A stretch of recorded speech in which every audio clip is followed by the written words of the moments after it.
A deadly pandemic has taken a devastating toll on the U.S. economy in 2020, but some have been hit much harder than others. The pandemic has made it very clear that there's some problems in our society.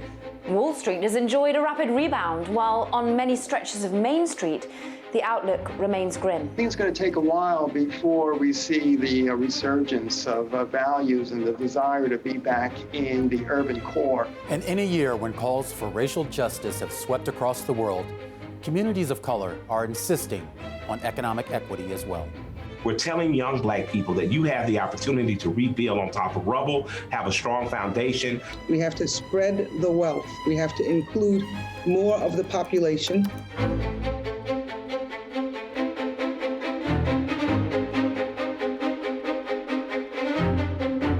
We've reached the close of 2020. Welcome to this special report on the unequal recovery. I'm Caroline Hyde. I'm Taylor Riggs. And I'm Romaine Bostic. You know, guys, if there's a word that sums up 2020, it could very well be division.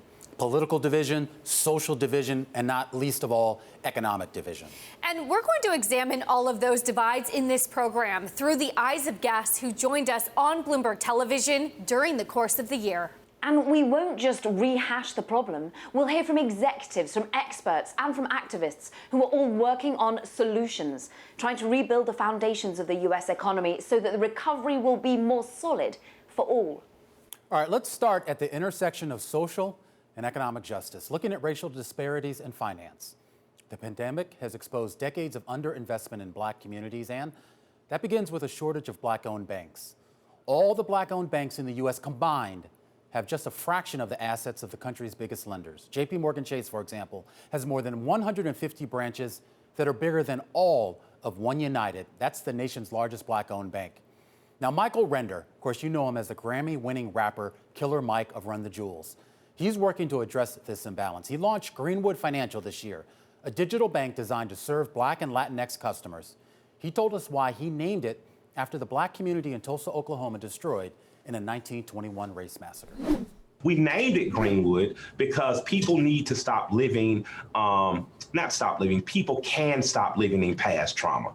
That is a traumatic experience to black people in this country. But if we only address the massacre end, we stay in that place. By naming and invoking the name of Greenwood as something going forward in a positive manner, we're telling young black people that you have the opportunity to rebuild on top of rubble, have a strong foundation, and hopefully I'm planting a seed now that will one day grow into an oak tree that will take care of my grandchildren's grandchildren. There was sort of another wave of, I guess, black economic empowerment that came about in the 60s and 70s.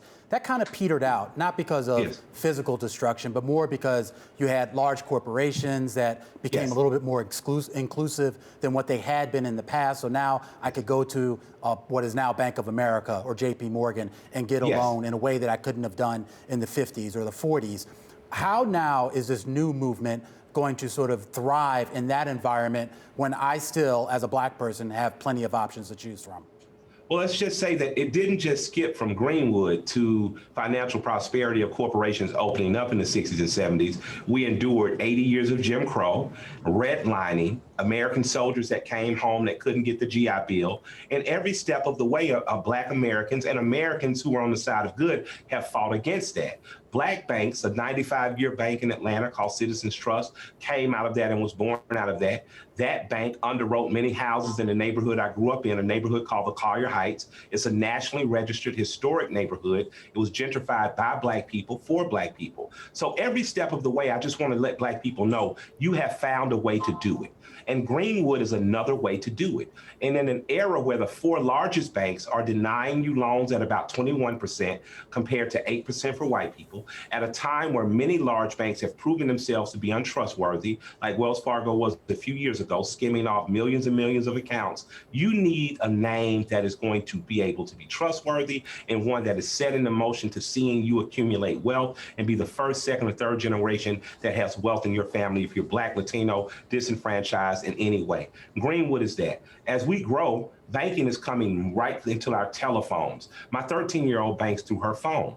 I bank still by going into brick and mortar places. And as they take brick and mortar places out of our community, we seem to be lost. Greenwood is bringing your bank right to your lap, right in your home. You're available to do not only savings and deposits. Their hope and goal is to grow into a lender for automobiles, for homes. Homes is the first step, the first sign and piece of wealth that many first-generation Americans or many first-generation enter into homeowners can leave to their children. So Greenwood is carrying on a protracted struggle of Black banking that Frederick Douglass attempted to do, Fannie Lou Hamer, whose birthday was a few years ago, attempted to do, that many banks have successfully done, like Citizens Trust, One United, and Carver. We're going to add to that. In a capitalistic society, more competition usually equals better outcome for the customer. So we're looking forward to getting into the fray and providing services that will prevent the need for check cashing places, that will prevent the need from payday loan places, and that will prevent the need from predatory banking.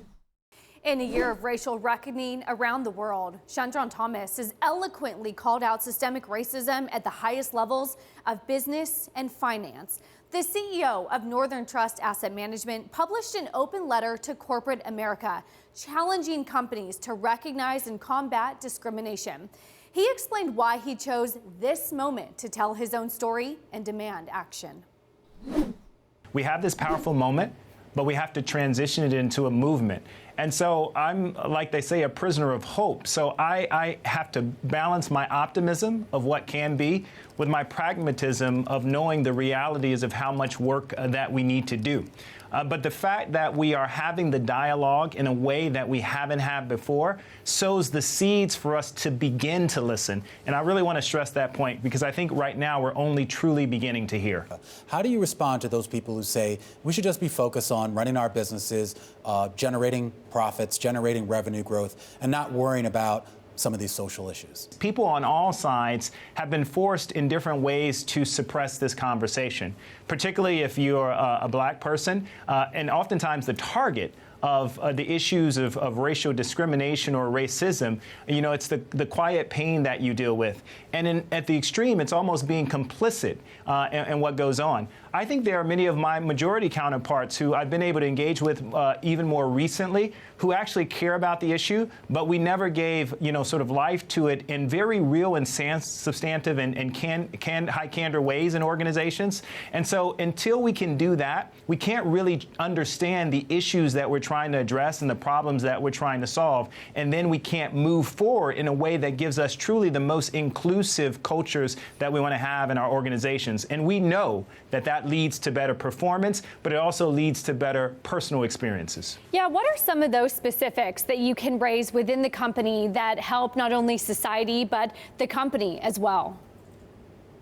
Yeah. Well, one of the things is, just like we do in any kind of performance-oriented part of our business, you start with real numbers. And so if I use asset management, the business that I'm in, if we focus on Blacks as an example, only 6% of the asset management industry is represented by Black professionals, and the majority of those people work in the operations or back office sides of the business. If you move to, say, the senior ranks, that's 1%. If you talk about what you share with my executive team, there are the majority of companies in the business that have no Blacks on their executive team at all. So to begin to say, what's the reality of where we are? What do we want that to reflect? And how do we purposely measure progress? I think you can then begin to surround that with other actionable ideas about how you create more equitable access to opportunity. And then beyond that, how do you use the power of the organization to impact all your stakeholders, which include the communities that you serve? Northern Trust manages about $1 trillion in assets, setting an example of inclusion with 6 women and 2 Black executives on its senior leadership team. And there have been some signs out there of progress elsewhere, notably the NASDAQ proposing a rule that would require most of its listed companies to increase diversity on their boards. This is a theme we'll come back to later in the show, discussing economic and political inequality with former Xerox CEO Ursula Burns, who does not mince her words. I don't particularly care about how well the stock market has done and how the last 4 years for any American hasn't been, and for a lot of people around the world, has not been pleasant. And coming up, the paradox of a real estate bull market. With economic misery on the rise, why aren't home prices falling? I think that interest rates really are trumping the surge in unemployment, even though it's come down a bit. That's coming up. This is Bloomberg.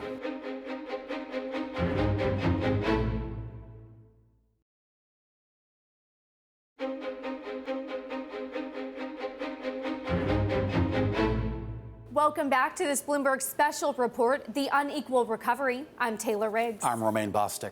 And I'm Caroline Hyde. And the COVID-19 pandemic didn't just destroy millions of jobs, it decimated entire industries. Now, that's just one reason that the rate of long-term unemployment has reached its highest level in 6 years, with nearly 1/3 of unemployed Americans out of work for more than 6 months. Now, some of these workers will need to build new skills before they can find new jobs. Harvard University public policy professor David Deming thinks support for community colleges could be the most efficient way to meet this pressing need. They provide, work-relevant training at relatively low cost, and they have a track record of producing big benefits for people. It's just the issue is they cannot serve everybody who wants to go. And I assume you sort of pitted them against the private sector, or indeed the far more costly routes to educating yourself. And it seems a better risk-reward, right? Yeah, I did. And I think I've done some work myself on for-profit colleges. And I think what we saw in the aftermath of the last recession, the Great Recession in 2009, is we did not invest in community colleges as an engine of economic recovery. Instead, we kind of punted the recovery to the private sector. Students flocked en masse to for-profit colleges. They were saddled with big debt burdens and typically had, there was a recent study showing that they actually had zero average earnings in some programs or even negative earnings, and then much higher debt loads.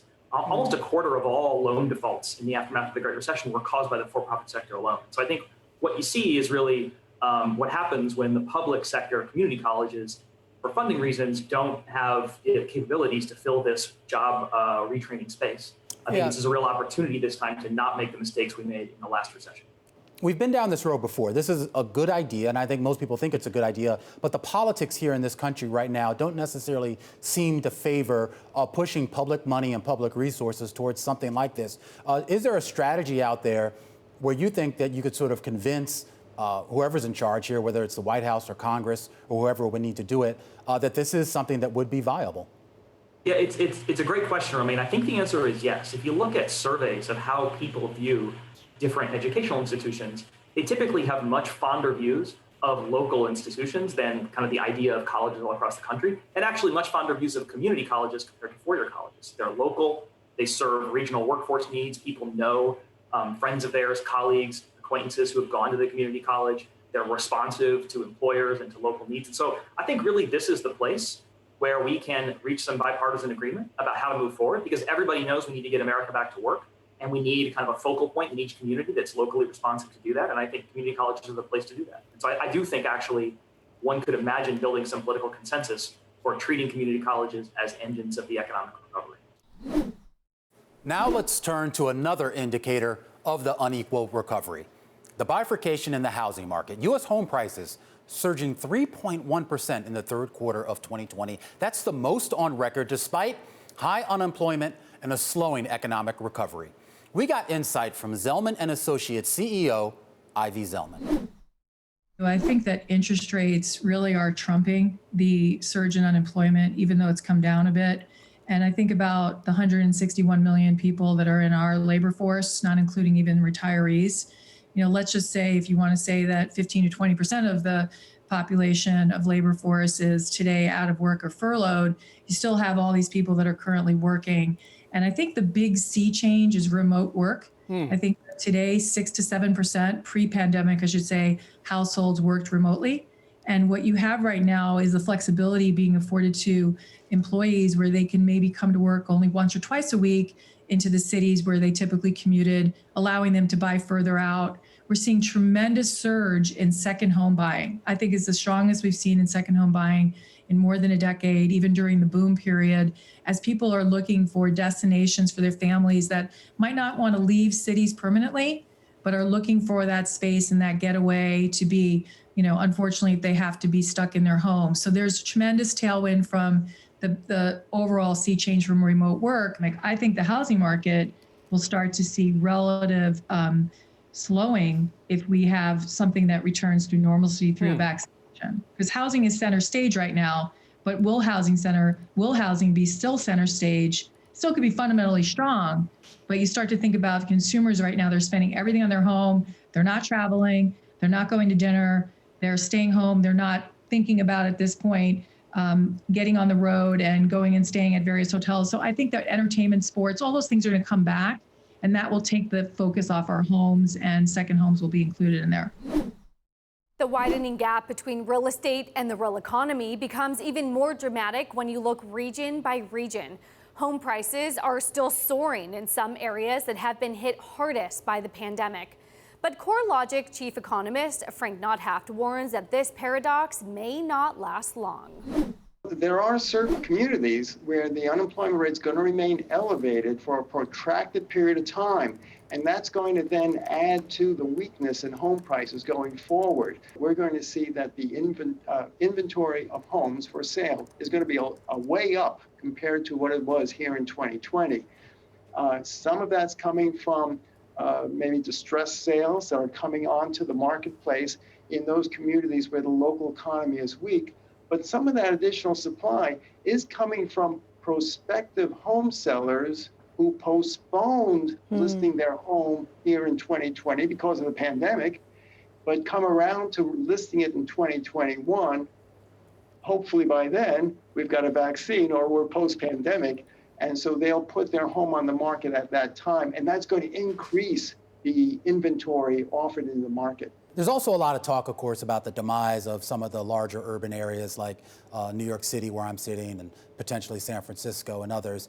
Is there a sense there that the housing market there, which obviously is a lot different than the ones that you have out in Arizona and Vegas, that those areas will rebound once we get back, I guess, on the other side of this pandemic? Or is that decline that we've seen or that softness that we've seen here to stay for a while? Well, unfortunately, I think it's here to stay for a while. I think it's going to take a while before we see the resurgence of values and the desire to be back in the urban core. Already in the greater New York metropolitan area, we have seen the effect where single-family home prices, real estate values are really quite soft inside the city itself. We're seeing something similar in Los Angeles, too, where the inner core of the Los Angeles city is showing some moderation or slow growth in home prices. But you look at the communities outside, in the suburbs, outside of LA, their demand and home prices have picked up a good deal. Still to come, addressing inequality was a major theme in 2020, the US elections. Will a change in the White House help bring about a more equal society? My hope, my expectation is that we go back to leading, that leaders go back to leading. This is Bloomberg.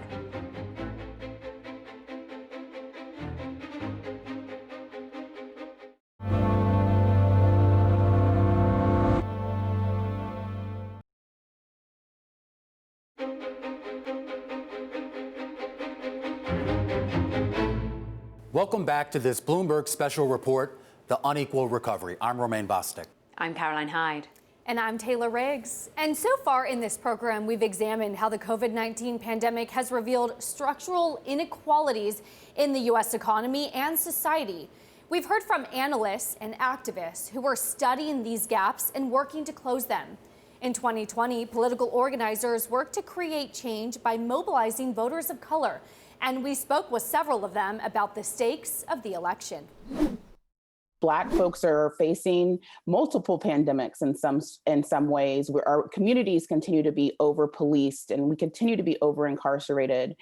We have to fight for education and for economic equality. And so my fear is that those disparities continue to grow and are justified.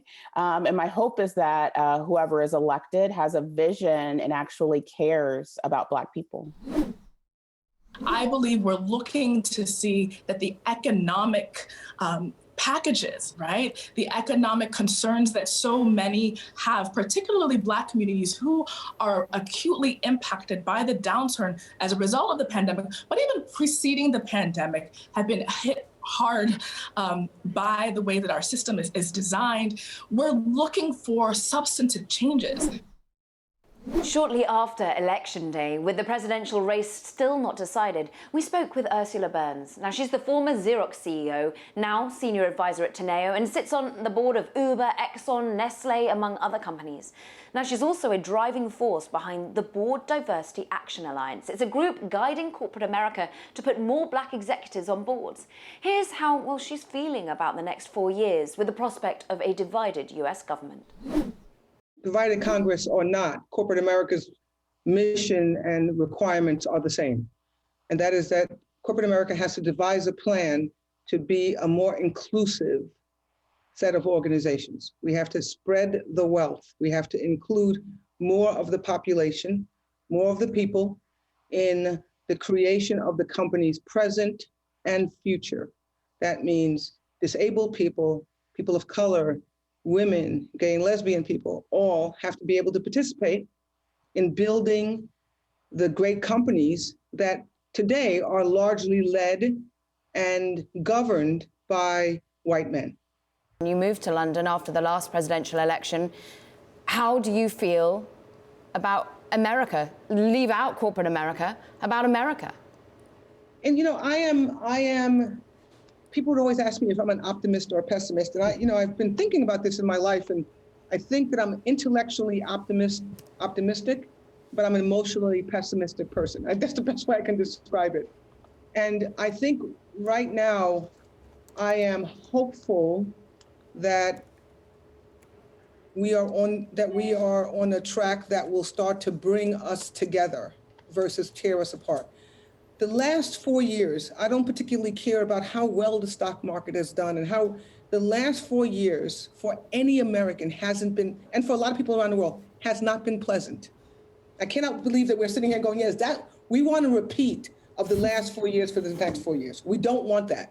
We don't feel good about each other. We don't feel good about ourselves. When you have 350 million people living in a community where basically we count on each other to protect each other, you cannot have the divisions and divisiveness that we have. We cannot have a trumpeting from the center that pulls us apart. So my hope, my expectation is that we go back to leading, that leaders go back to leading. And we get, I'm just amazed that we are, as a country where we are, we have to figure out a way to have as many people participate and be placated, happy, served, whatever it is, as possible. When you have literally 1% or less who wield everything, power, position, privilege, and a whole bunch of people who have nothing to lose, it doesn't work. Well, not for long. So my hope in the next administration, whoever runs it, is that we actually step back for a minute and say, is there a way that we can have America where we're not walking down the streets, if you're a black man looking over your shoulder, if you're a white man looking over your shoulder because you think the black man is going to take their job, can we just get back to building a better future for each other? Because that's for each other and for our kids. That's the role here. It's not about whether we can make another dollar, cut another iota of taxes over here, move the wealth from this pack to the other part. That's not what it's about. That's not what leadership is about. Right? We can get the institutions to do that. We are here to assure that we are an absolutely outstanding nation. Yeah. And I tell you one thing, we're not on the path that we are currently on. I think that we can all say for sure. I live in London, and I tell you what they tell me, you are no longer this outstanding nation. And that's just not a good place to be.